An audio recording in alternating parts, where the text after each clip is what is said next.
7 শ্রেণীর মানুষ তো বিচার মাঠে বিশেষ ছায়াতলে থাকবে। তো সেখানে তো 1 নম্বরে যে সালাত আদায় করবে তার নাম তো আসেনি, 1 নম্বরে যে হজ করে তার নাম তো আসেনি, যে বড় পরহেজগার তার নাম তো আসেনি।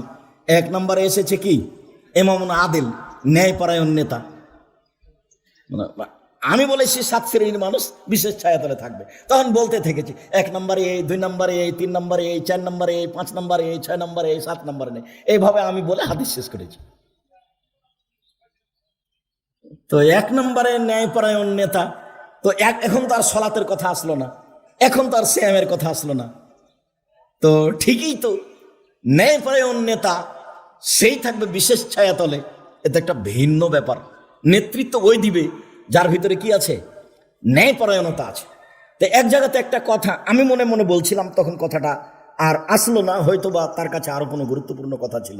সেটা হলো এই যে ওই তার সম্প্রদায়কে তিনি কোনো সময় ভাগ ভাগ করতেন না, মানে আপোষে যেন দলাদলি না হয়।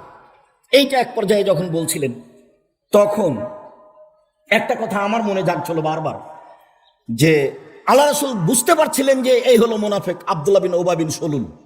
মানে এর চেয়ে খারাপ মানুষ মুনাফিক আর বড় কিয়ামত পর্যন্ত কেউ হবে না, সবচেয়ে বড় মুনাফিক। আল্লাহ রাসূল একবার দিনের মতো জানতে পারতেন যে এই হলো মুনাফিক, তারপরেও তাকে নিজের ভিতর থেকে কখনো বের করে দেননি। বুঝাতে পারলাম না কথাটা?